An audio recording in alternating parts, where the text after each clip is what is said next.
Juan Morey Morey. Es abogado por la Universidad de Buenos Aires, Argentina, y desde hace 3 años reside en México.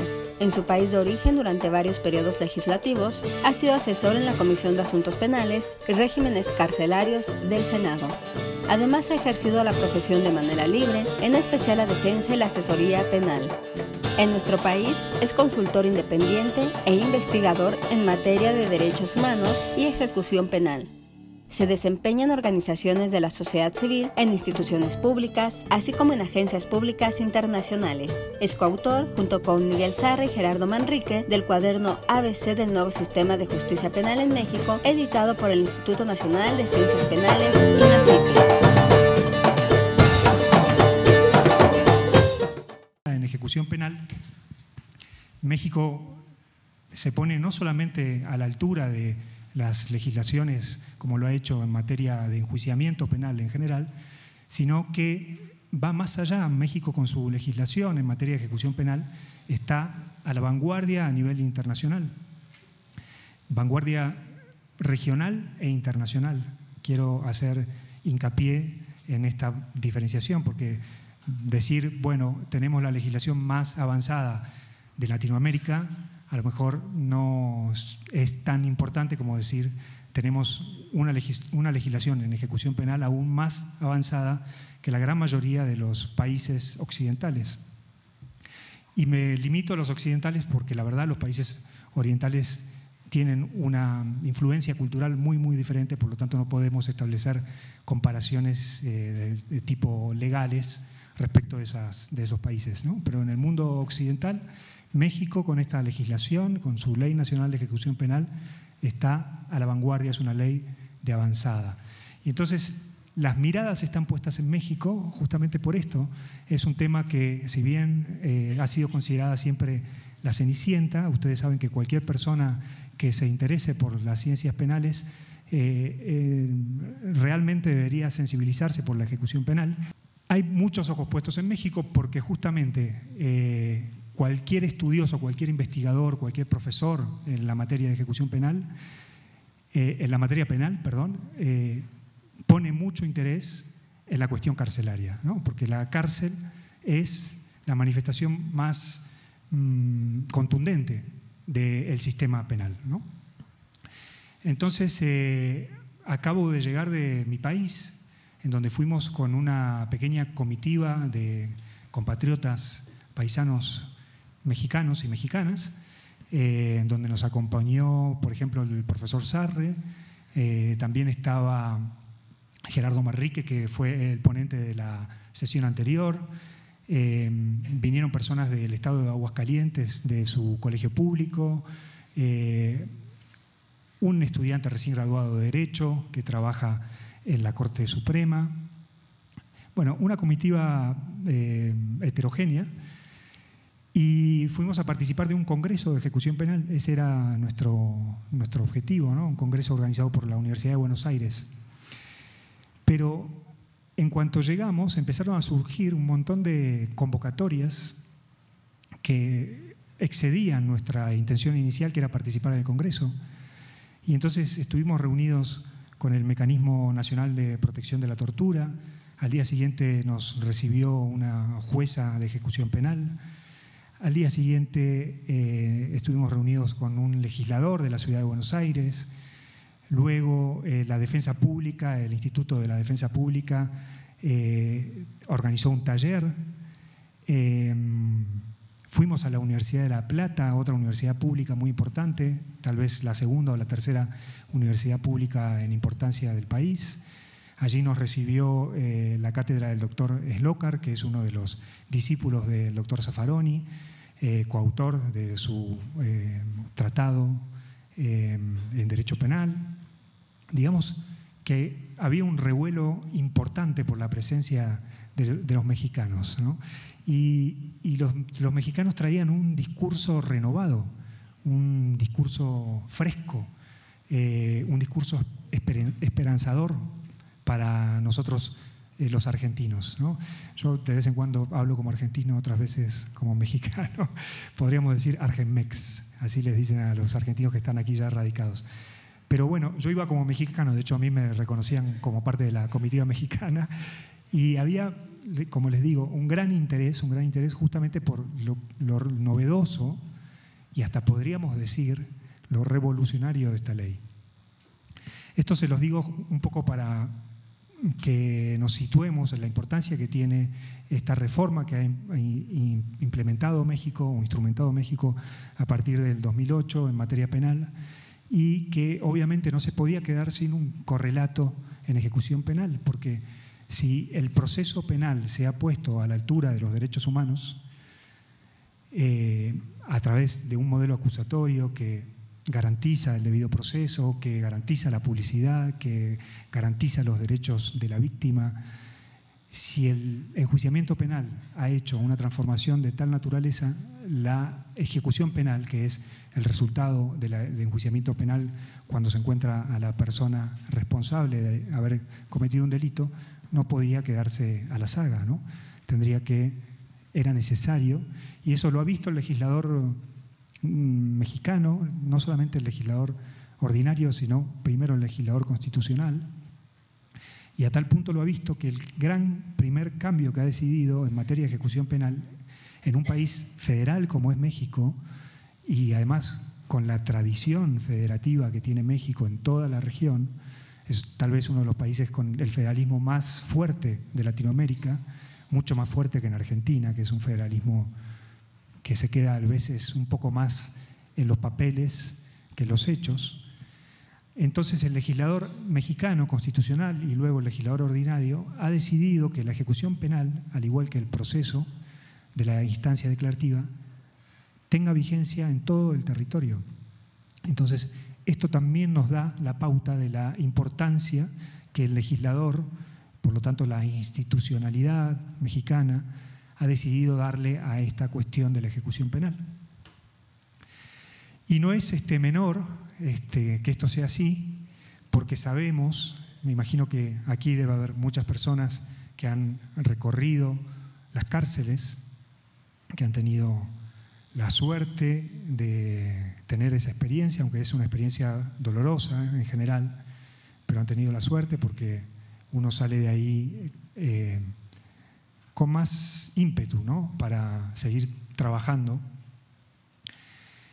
Cualquier persona que ha tenido esta experiencia, por lo tanto, sabe que ahí adentro pareciera que el Estado de Derecho no llega, ¿no? Tenemos una Constitución que dice desde el artículo 1 que se respetarán los derechos humanos en absolutamente toda manifestación del poder público, en cualquiera de sus estados, de sus poderes, en toda la República, desde luego, pero sin embargo pareciera que las prisiones son una especie de territorio ajeno, ¿no?, o incluso una dimensión desconocida o paralela, ¿no? Y es un discurso que viene dado desde hace muchísimos años, a tal punto que las reglas Nelson Mandela, por ejemplo, cuando hablan del contacto de las personas privadas de libertad con su círculo afectivo cercano, que es el término correcto que hay que utilizar, las reglas Mandela dicen contacto con el mundo exterior. ¿Qué es eso del mundo exterior, no? ¿Se han detenido alguna vez en esa frase? ¿Qué es mundo exterior? ¿Qué implica decir que el contacto de las personas privadas de libertad es un contacto con el mundo exterior? Es justamente tratar de enfatizar este discurso errado de que la prisión no pertenece a la sociedad, como si fuese un espacio diferente. Y en realidad, en la medida que la sociedad asuma que la prisión es un espacio que corresponde a ella misma, así como dice, por ejemplo, el Papa Francisco, ¿por qué ellos y no yo cada vez que entra a una prisión? Cuando decidamos, cuando nos convenzamos, cuando empecemos a actuar en función de esa idea de que la prisión es parte de nuestra sociedad, cuando consideremos a la prisión como un espacio público, probablemente todas esas cosas que hemos registrado cuando ingresamos a la prisión, esas cosas duras, difíciles, cuando ingresamos como visitantes, probablemente empiecen a cambiar, ¿no? Y todo esto ha sido, creo yo, lo que ha motivado justamente esta revolución en México, llamémoslo así, una nueva revolución, ahora que estamos cerca de las fechas patrias, en materia de ejecución penal. Y justamente lograr, de una vez por todas, lograr que ese espacio sea un espacio que tenga una configuración diferente, sea un espacio en donde el Estado de Derecho no se quede afuera, sea un espacio en donde ese artículo 1 de la Constitución mexicana de respeto a los derechos humanos también tenga plena vigencia. Y entonces, ¿cuál es el método, la forma que ha encontrado la sociedad moderna para que un derecho tenga vigencia, en vigencia real? Decimos que no hay derecho sin garantía. Por lo tanto, lo que viene a hacer justamente esta ley es establecer un sistema, o si se quiere, un subsistema de justicia de ejecución penal, que lo que busca es justamente garantizar esos derechos que la propia ley reconoce y que derivan, desde luego, del ordenamiento mexicano constitucional, desde su artículo 1 constitucional. Entonces, un sistema de justicia de ejecución penal. Y como sistema de justicia o subsistema, si se quiere, aquí tenemos una clara expresión en el maestro Alfredo, juez de la Ciudad de México de ejecución penal. El sistema de justicia de ejecución penal requiere de unas figuras adicionales. Obviamente, con un juez únicamente no vamos a lograr tener un sistema de justicia. Para que haya un sistema de justicia, además del juez, necesitamos las partes, y además de las partes necesitamos algunos otros elementos que vamos a ver brevemente en esta introducción. Bueno, ahí tenemos el ABC de la ejecución penal. Es una publicación, si quieren pueden tomar nota también de la Liga. Es una publicación que hizo el INACIPE el año pasado, en noviembre del año pasado, en la que se explica de manera muy sintética, con un lenguaje claro, que es otro también de los cambios que se están produciendo en este renovado sistema de justicia, un lenguaje, si hay publicidad, tiene que haber un lenguaje claro, un lenguaje que cualquier persona pueda entender. Entonces tiene ese objetivo, es un objetivo de divulgación y explica muy básicamente lo que voy a continuar explicándoles en esta introducción.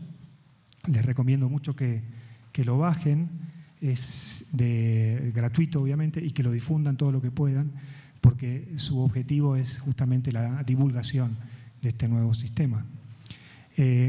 Así como dice ABC-ejecución penal, ejecución con acento. Hay algunas páginas de internet que aceptan el acento. Entonces, si van a tomar nota, recuerden que introducirlo de esa manera. Bueno, entonces les decía, es un sistema, y como sistema, a mí me gusta decir que se trata de un sistema autoorganizado. ¿Qué quiere decir autoorganizado? Quiere decir que es un sistema que tiene diversos componentes, uno de ellos, como mencionábamos recién, la figura jurisdiccional, el juez o la jueza de ejecución penal, diversos componentes que tienen relaciones entre sí y que esas relaciones tienen una intensidad variable, en donde la relación más poderosa, digamos, más fuerte, la figura que ordena todo el sistema, es la figura del juez de ejecución penal. Y los otros elementos del sistema son la defensa especializada en ejecución penal, que esa fue la temática que abordó el maestro Manrique en la sesión anterior, y subrayo especializada en ejecución penal. Como se trata de un sistema adversarial de audiencias, tenemos la defensa por un lado, luego vamos a ver un gráfico que lo ejemplifica muy bien, la defensa, el juez, la defensa, que obviamente es la persona privada de libertad, y su contraparte natural va a ser la autoridad penitenciaria. Y esta ya es la primer innovación de la ley, porque pone en un pie de igualdad en materia jurisdiccional a la persona privada de libertad y su defensa especializada con la autoridad penitenciaria. Este es el triángulo procesal de las relaciones procesales básico en la ejecución penal, en este nuevo sistema. Pero también hay otro elemento muy importante que es el de la Fiscalía o el Ministerio Público en la ejecución penal.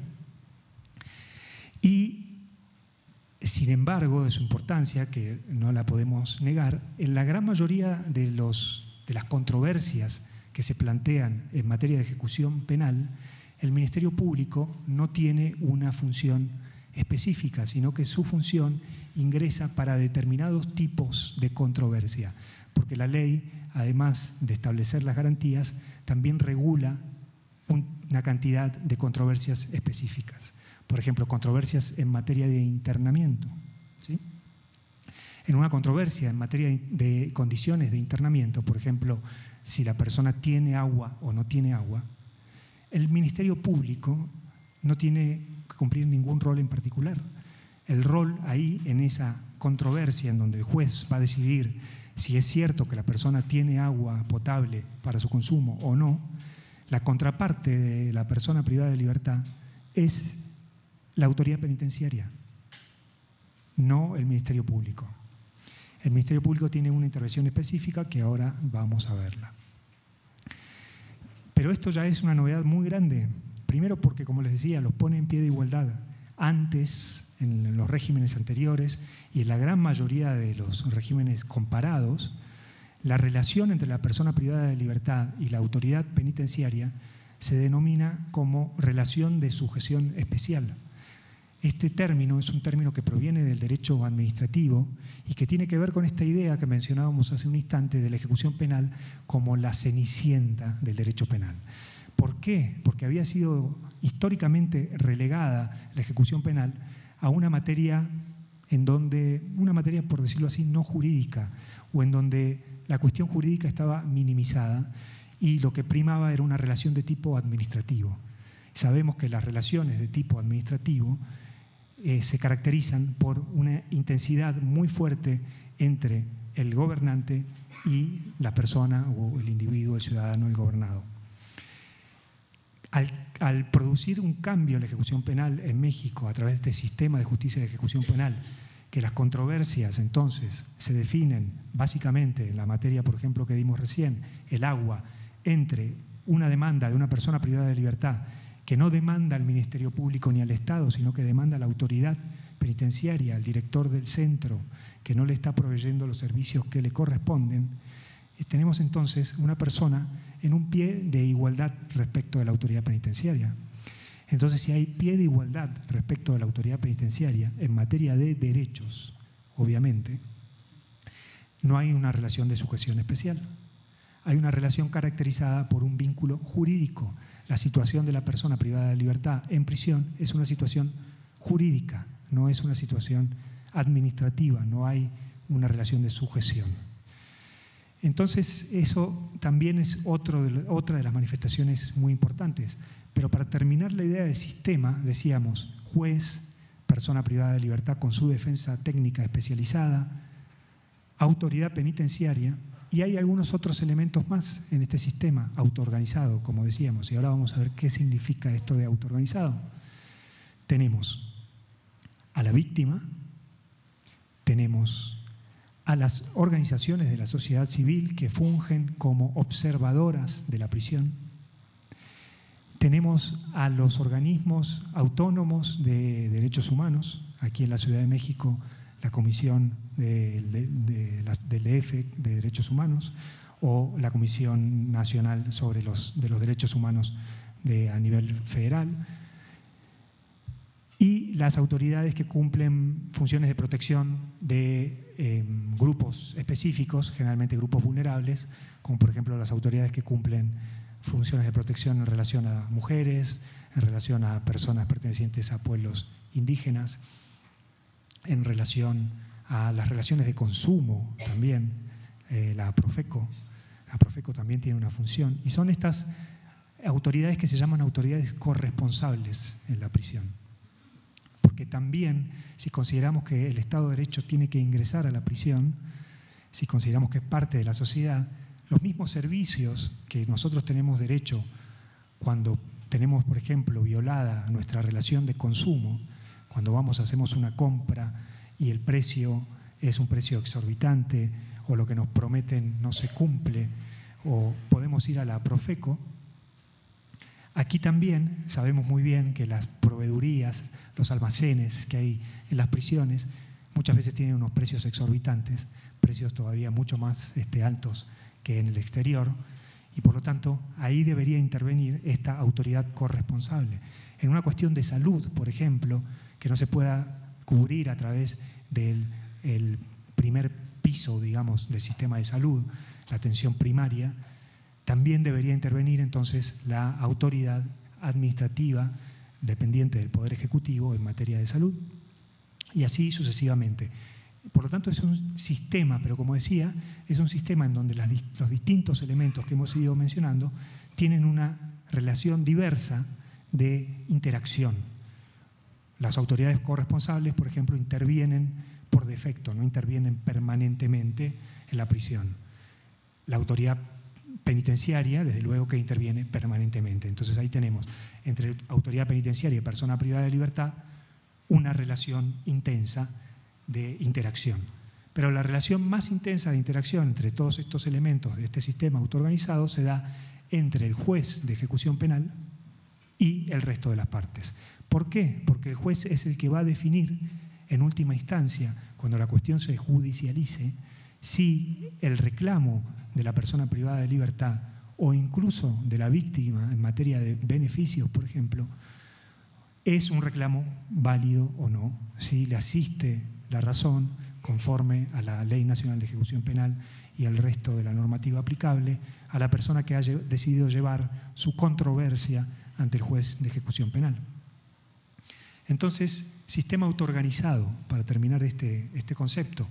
Y autoorganizado, en este caso, lo que quiere decir es que cada elemento cumple una función específica y fundamental a su vez. Si alguno de esos elementos empieza a funcionar mal, el sistema en general empieza a funcionar mal. Por más que haya una figura como la del juez que pueda realizar algunos ajustes. Pero no puede, el juez no lo puede todo, porque no es un juez de vigilancia al estilo de lo que sucede, por ejemplo, en España o en la gran mayoría de los países latinoamericanos que tienen una figura un tanto híbrida, en donde el juez es un juez de vigilancia y una mezcla entre un juez de ejecución y un juez de vigilancia.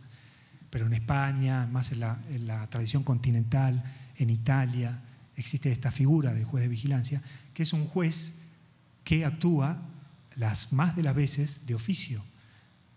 Este juez de ejecución penal es un juez adversarial, por lo tanto no actúa de oficio. Y entonces, por eso digo que el juez no puede resolver todo, el juez va a resolver las cosas que las partes le lleven a su estrado, le lleven a su juzgado.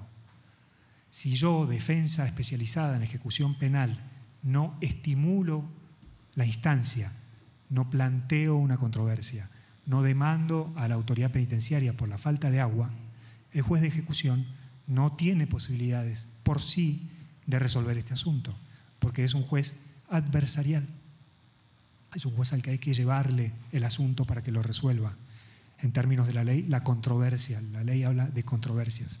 Y esto también es un punto importante, diferenciar el lenguaje, porque ya no son incidentes de ejecución penal como eran antes, incidentes.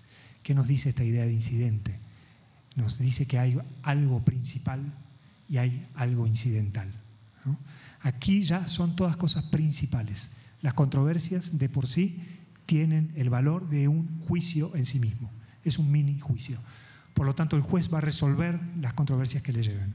Si no le llevan controversias, el juez no va a poder resolver porque no es un juez de vigilancia. Su jurisdicción no se va a ver incitada, ¿sí? Entonces, esa es la idea de un sistema autoorganizado. Un sistema en el que cada elemento cumple una función, hay relaciones de interacción de diversa intensidad, pero si uno de los elementos falla, la defensa, por ejemplo, en el ejemplo que acabo de dar, por más sistema con relaciones de diversa intensidad, no se va a resolver el asunto. Hace falta que cada elemento de este sistema cumpla su rol.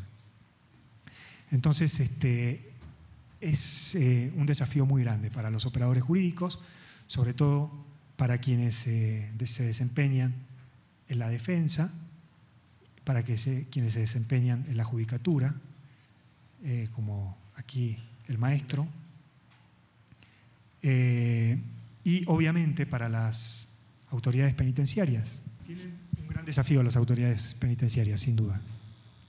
Casi tan grande como el de los señores jueces y los defensores, también la fiscalía.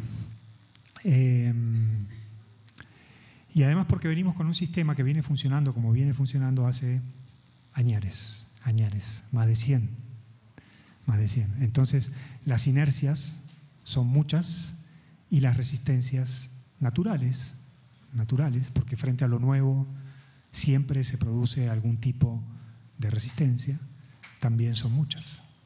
Entonces, para pensar este nuevo sistema que provoca un cambio tan radical, es necesario quitarnos las viejas ideas acerca de la prisión, dejar atrás estos conceptos: sujeción especial, institución total, juez de vigilancia, autoridad penitenciaria como la máxima autoridad en la reclusión, la idea de un juez de ejecución entonces adquiere otro brío, una nueva, por más que hubo durante una etapa jueces de transición. Entonces es necesario esto, como hacer ese ejercicio, quitarnos nuestras viejas ideas y permitir que ingresen las nuevas. Entonces les recomiendo mucho el ABC porque ahí está muy sintéticamente planteado todo. Otro cambio muy importante del nuevo sistema, que también lo quiero señalar antes de pasar a la fiscalía, es que la ejecución penal es la Ley Nacional de Ejecución Penal, como bien lo dice su título, no es casual, pues está hablando de ejecución penal y no ejecución de penas o ejecución de sanciones, como se decía en las leyes de transición. ¿Y cuál es la diferencia? Lo que nos indica este cuadro, que la jurisdicción del juez de ejecución penal comienza con el internamiento por decisión judicial, por cualquier causa que sea. Entonces, si la persona está en prisión preventiva, no hace falta que esté sentenciada para que la jurisdicción del juez de ejecución penal comience a funcionar. La jurisdicción comienza desde el internamiento, es decir, una persona presa a título cautelar está bajo jurisdicción en materia de ejecución penal del juez de ejecución. Para las cuestiones vinculadas a su proceso, a la instancia declarativa de su proceso penal, seguirá estando bajo jurisdicción del juez de la instancia penal declarativa. Pero para cuestiones como, por ejemplo, el ejemplo de recién, el agua, quien va a resolver ahí es el juez de ejecución. Y eso también es un gran avance, porque antes la persona en prisión preventiva, cuando estaba en prisión, a pesar de ser considerado inocente, porque está en prisión preventiva y su proceso no ha terminado, su situación material era peor que de las personas sentenciadas, porque no tenía posibilidad de exigir prácticamente ningún derecho en la medida que no se le consideraba todavía un sujeto sentenciado, un sujeto responsable, por lo tanto no podía recurrir a la jurisdicción de un juez que resuelve cuestiones vinculadas con la ejecución penal. Este es otro cambio muy importante. Y por último, este cuadrito, que es el que les mencionaba recién, nos gusta denominarlo el relojito suizo, le decimos, y es una forma simpática de graficar lo que mencionábamos recién, lo del sistema autoorganizado. Fíjense, es un reloj en donde hay distintos engranajes, cada uno de esos engranes, como se le dice aquí, cada uno de esos engranes es uno de los elementos que decíamos de este sistema autoorganizado. El engrane central es precisamente la dirección del centro, manifestada específicamente por sus áreas técnicas, por el personal de apoyo, por el personal de seguridad. El engrane más grande es el del Poder Judicial, como decíamos, distintas intensidades de relación entre las personas privadas de libertad y el juez y el resto de los elementos. Y los otros engranes, los que están en negro, son la persona privada de libertad, el primero, los defensores, el siguiente, las organizaciones de la sociedad civil, el Ministerio Público, los visitantes y las autoridades de protección de grupos vulnerables, como decíamos. Y como cualquier reloj, perdón, si no funciona uno de esos engranes, si se cae uno de esos engranes, si no están debidamente aceitados, el sistema colapsa, el sistema no funciona. Y entonces ahora sí vamos a pasar más específicamente a la función del juez de ejecución penal, de la Fiscalía. Y para esto entonces me gustaría empezar mencionando cuál es la función, que pensemos un poco cuál es la función general del Ministerio Público, el Ministerio Público Fiscal, en materia de ejecución, no de ejecución, sino en materia penal, ¿no?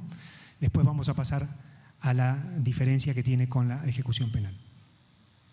Entonces, para eso tenemos que recurrir particularmente a la Constitución Política de los Estados Unidos Mexicanos y tenemos que diferenciar la parte orgánica de la parte dogmática.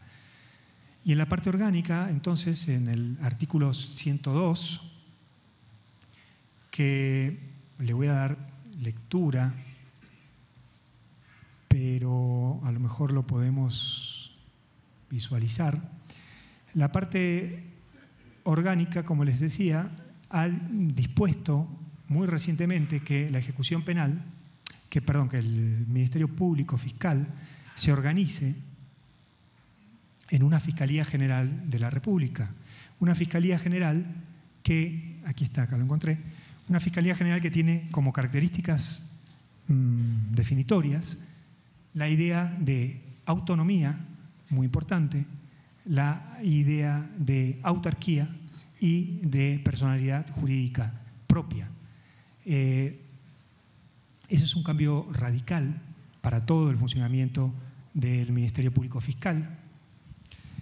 Dice el artículo 102, el Ministerio Público de la Federación se organizará en una Fiscalía General de la República como órgano público autónomo dotado de personalidad jurídica y patrimonio propio.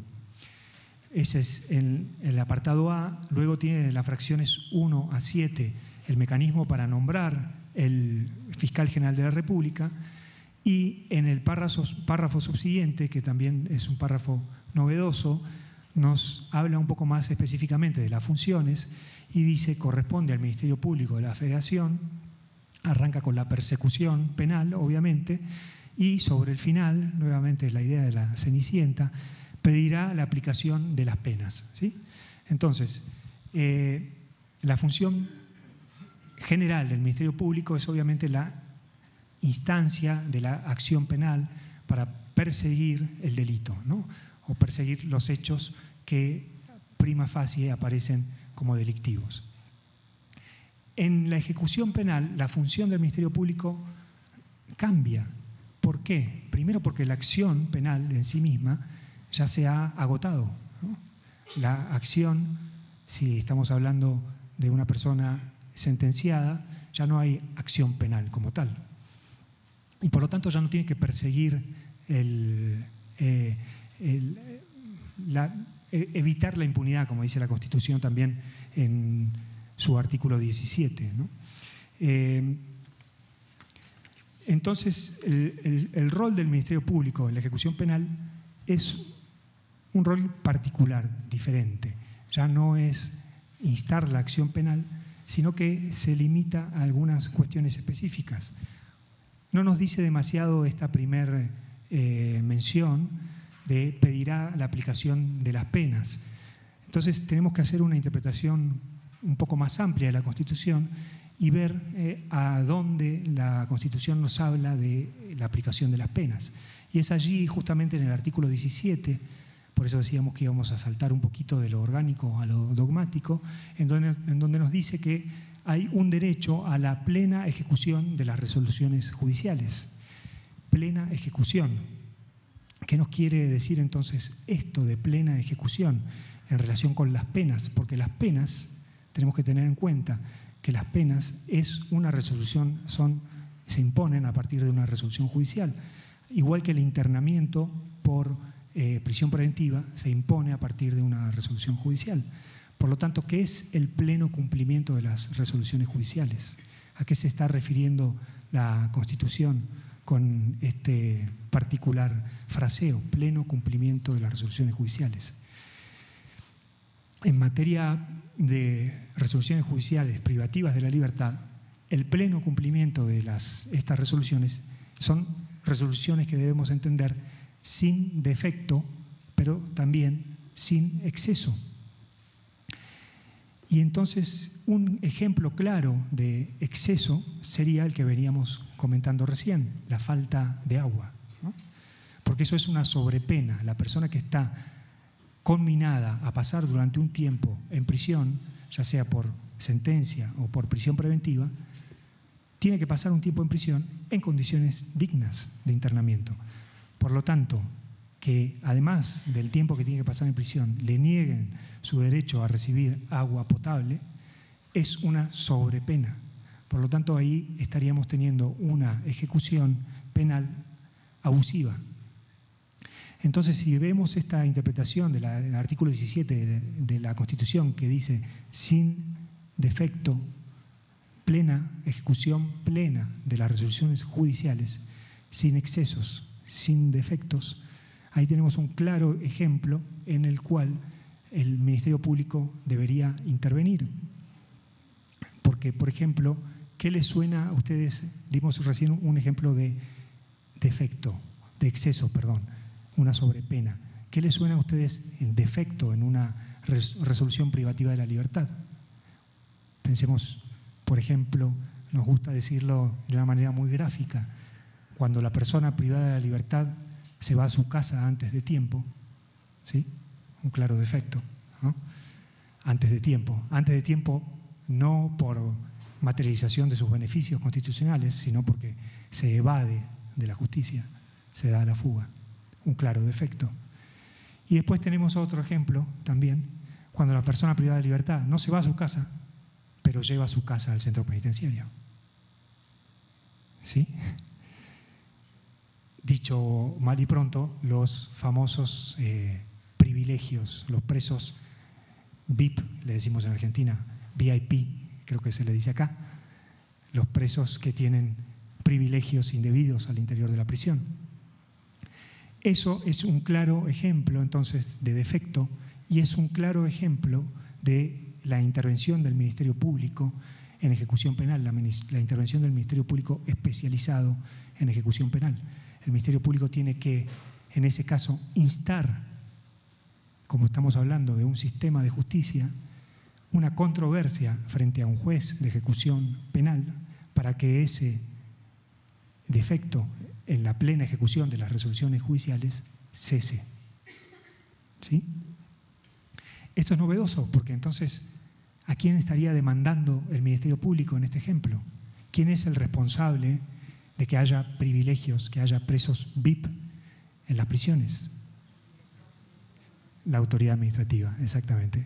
Entonces, ¿a quién demandaría el Ministerio Público en este caso? A la autoridad administrativa, no a la persona privada de libertad, porque la persona privada de libertad no tiene,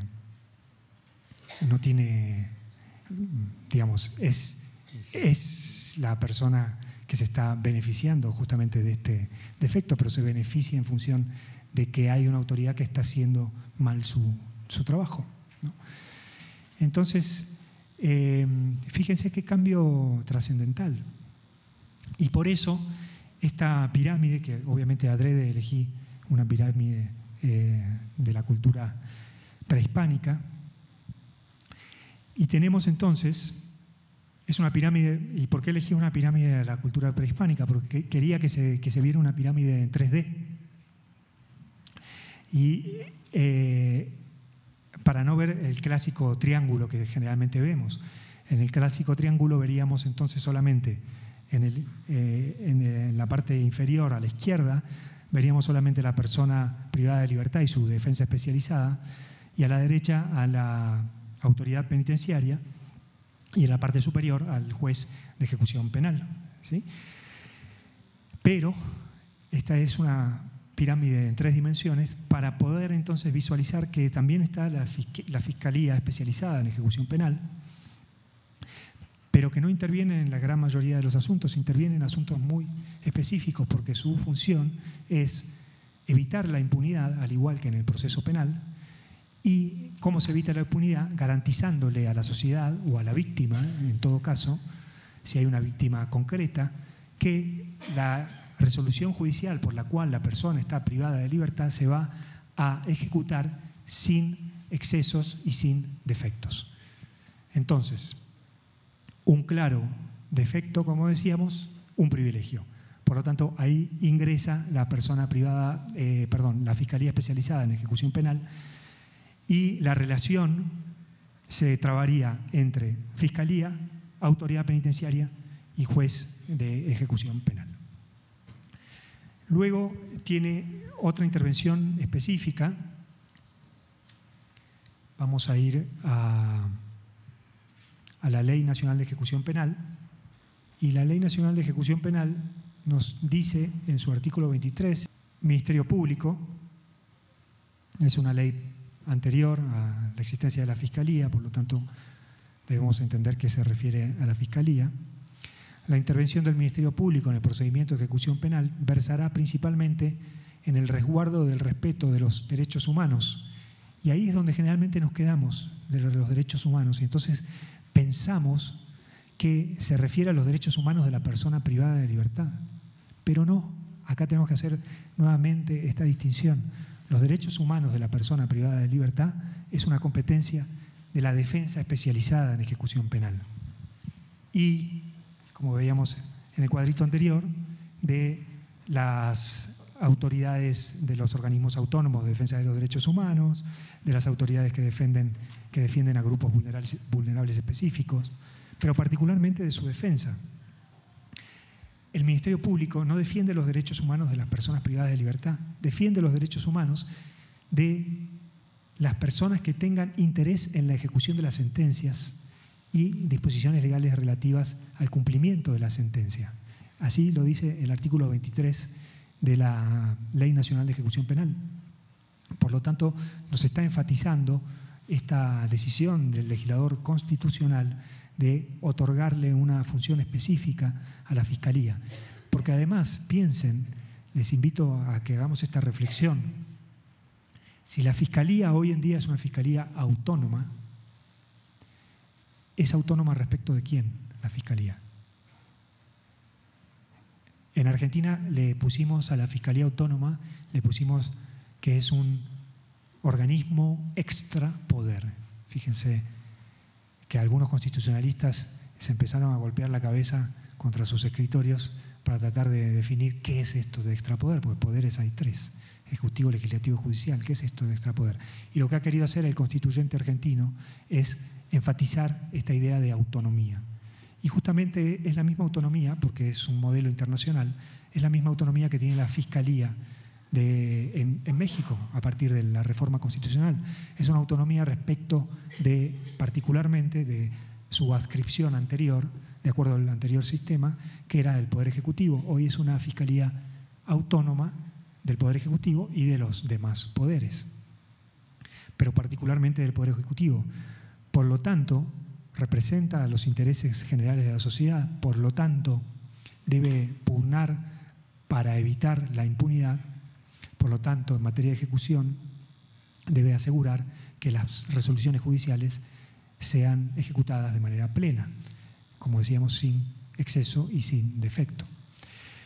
Y tal es así que no solamente lo dice el primer enunciado del artículo 23, al cual después vamos a volver, sino que también lo dice el artículo 118 de la Ley Nacional de Ejecución Penal, en su último párrafo. Este 118 tiene que ver con las controversias, ya directamente lo que les mencionaba hace un rato. Ahí la ley regula una serie de controversias judiciales en materia de ejecución penal, que son las que las partes que vemos aquí en la pirámide llevan ante el juez. El artículo 118 dice, en su anteúltimo párrafo, cualquiera que sea el promovente de la controversia, se emplazará a las demás partes procesales, y acá está la parte importante, y el Ministerio Público no podrá fungir como representante de la autoridad penitenciaria. No podrá fungir como representante de la autoridad penitenciaria. Es decir, se estaba anticipando la Ley Nacional de Ejecución Penal, porque la reforma ya era imparable a partir del año 2008, se estaba anticipando de que la idea de que iba a haber una fiscalía autónoma, una fiscalía que no se identifica con los intereses del Poder Ejecutivo, la autoridad penitenciaria, como dice aquí, sino que se identifica con los intereses generales de la sociedad. Perseguir la acción penal, impulsar la acción penal en la instancia declarativa y evitar la impunidad en la instancia de ejecución penal. Evitar la impunidad garantizando la plena ejecución de las resoluciones judiciales. Y entonces aquí la ley nos remarca este punto en su 118 anteúltimo párrafo: no podrá fungir como representante de la autoridad penitenciaria. Por lo tanto, en ese primer ejemplo de controversia que veíamos de la persona que le falta agua, el Ministerio Público no tiene nada que hacer en esa controversia. No es necesaria su presencia en esa controversia. Ahí la controversia se va a definir entre la litis trabada por la persona privada de libertad que reclama su agua y la autoridad penitenciaria que presumiblemente se la ha negado. Y quien va a definir si esa presunción es cierta o no es el señor que tengo aquí al lado mío, el juez de ejecución. Entonces, es una función completamente diferente. Y volvamos al 23. Entonces, el resguardo de respeto de los derechos humanos de las personas que tengan interés en la ejecución de las sentencias. Las personas que tienen interés en la ejecución de las sentencias son las víctimas. Y después, a través de 8 fracciones, nos dice, en la primera fracción, pronunciarse ante la autoridad judicial respecto de la concesión, modificación o revocación de la libertad condicional y el cumplimiento de las penas o medidas de seguridad. Obviamente, otra vez, revocación de la libertad condicional o modificación o concesión, es decir, evitar la impunidad, porque si una libertad condicional, un beneficio de los que hoy se llaman beneficios constitucionales, es otorgado de manera ilegal, lo que estamos poniendo en riesgo ahí es la función del Ministerio Público de evitar la impunidad a través del pleno cumplimiento de las sentencias judiciales. Promover ante la autoridad judicial, en la segunda fracción, con la coadyuvancia de la autoridad penitenciaria, la imposición de las medidas necesarias para garantizar el cumplimiento de las penas y las medidas de seguridad o de tratamiento. Verificar la acreditación de los requisitos legales que se exigen en el otorgamiento de cualquier sustitutivo, nuevamente impunidad. Inconformarse de manera fundada y motivada por el cómputo de las penas, nuevamente algo vinculado con su función de evitar la impunidad. Solicitar u oponerse a la compurgación simultánea de penas, de vuelta a lo mismo. Conocer de los hechos delictuosos cometidos por la persona sentenciada durante el periodo de ejecución. Esta es su función natural por antonomasia, perseguir los delitos, ¿no? Y aquí hay que hacer una diferenciación. El que va a intervenir para perseguir delitos en la ejecución penal no es el Ministerio Público especializado en ejecución penal, que es un Ministerio Público que lo que busca justamente es garantizar que no haya impunidad en la prisión. Aquí va a intervenir el Ministerio Público natural, normal, no el especializado, el Ministerio Público que persigue delitos, el Ministerio Público que insta la acción penal ordinariamente. Participar en los procedimientos de ejecución de multas, reparación del daño, decomiso, abandono de bienes y los demás que prevean las leyes y las disposiciones aplicables. Entonces, lo que quiero resaltar es, primero, que tiene que haber una figura especializada por parte del Ministerio Público en materia de ejecución penal. Así como hablábamos de un sistema autoorganizado, como hay una defensa pública especializada o un defensor técnico particular que tiene que estar especializado en ejecución, también tiene que haber un ministerio público especializado en ejecución. Ese ministerio público especializado en ejecución lo que busca es evitar la impunidad al interior de la prisión durante la ejecución penal. Ejecución penal es persona en prisión preventiva o persona sentenciada, no nos importa. Lo que va a buscar el fiscal es que no haya impunidad. Por lo tanto, si hay una persona en prisión preventiva que tiene beneficios ilegales o privilegios o es un preso VIP, también el Ministerio Público deberá promover la correspondiente controversia. Y fíjense un efecto que creo que el legislador no lo pensó así, de esta manera, pero que es un efecto muy simpático, por llamarlo así, de esta nueva fisonomía de la Fiscalía en la ejecución penal, que es que si el Ministerio Público realmente demanda frente a los privilegios indebidos en la ejecución, normalmente lo va a hacer en contra de estos llamados presos VIP, ¿no? Que son quienes tienen privilegios. Generalmente estos presos VIP son quienes tienen la posibilidad de pagarse una defensa técnica particular, obviamente, si la paga es particular, y normalmente son defensores, abogados, abogadas, que tienen una formación o que tienen recursos suficientes, recursos humanos suficientes, para que su actuación profesional alcance éxito, ¿no? Y además, si hay una persona que está con un privilegio en la prisión, es porque las condiciones en la prisión muy probablemente sean desastrosas. Entonces ese preso VIP que no está acostumbrado a vivir así, utiliza canales ilegales para mejorar su situación al interior de la prisión. Si el Ministerio Público detecta estos canales ilegales, denuncia estos privilegios y el juez, obviamente, condena a la persona privada de libertad, al centro en este caso en realidad, a que cesen esos privilegios, el preso VIP, que va a seguir siendo VIP por su cuenta bancaria, pero ya no por sus condiciones, le va a pedir a su abogado, también VIP, que reclame que sus condiciones sean dignas, ya no privilegiadas, por lo menos dignas, ¿no? Y el abogado, que tiene muchos recursos humanos para hacerlo, probablemente tenga éxito, porque además es muy fácil constatar que las condiciones no son dignas en las prisiones.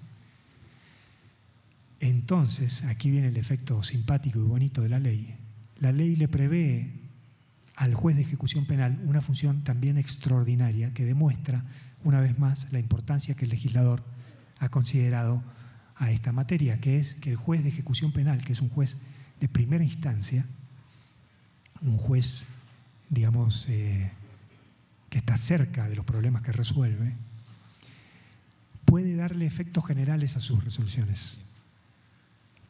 Es decir, preso VIP reclama, el juez decide que sus condiciones son indignas, luego de que el Ministerio Público Fiscal demandó sus privilegios, decide que sus condiciones son indignas, que se le tienen que garantizar, por lo tanto, condiciones dignas, y le da a esa resolución, porque es una resolución en materia de condiciones, y si no lo hiciera, después se le va a venir una catarata de controversias del resto de la población penal, le da a esa resolución efectos generales.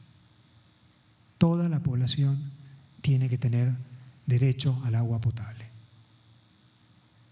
Entonces, fíjense qué efecto bonito, ¿no? A partir de combatir la impunidad de la prisión con una figura específica para hacerlo, que es el Ministerio Público especializado en materia de ejecución, podemos lograr condiciones dignas para todas las personas privadas de libertad.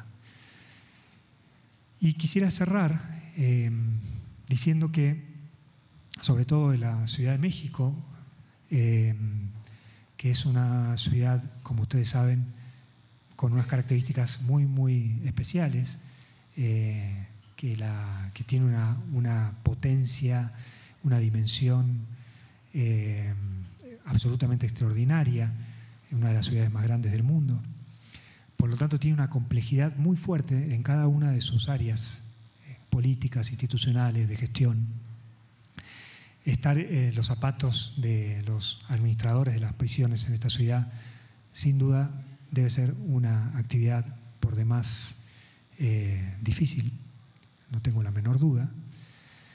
Pero tampoco tengo la menor duda que si el Ministerio Público Fiscal, así como decíamos hace un rato, es un sistema autoorganizado, si el Ministerio Público Fiscal no asume su autonomía, no empieza a reclamar a la autoridad penitenciaria el cese de estos supuestos de ejecución penal no plena, o por decirlo así, de ejecución penal con defectos, si el Ministerio Público no cumple, si la Fiscalía no cumple esta función especializada, muy difícilmente el administrador de la prisión, los señores jueces, las defensas especializadas, públicas y particulares, vayan a poder cumplir con el cometido para el cual ha sido concebida esta reforma tan importante de la Ley Nacional de Ejecución Penal, que es garantizar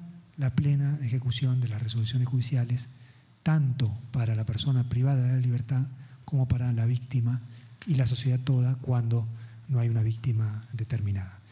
Por lo tanto, venimos repitiendo esto en donde podamos, el foro al que nos invitan, porque realmente requiere de un abordaje específico, o es una función novedosa y que retadora también para la Fiscalía, porque normalmente la Fiscalía ha actuado, es su naturaleza, deviene de su naturaleza jurídica en representación de los intereses del Estado, en la representación de los intereses del príncipe inicialmente.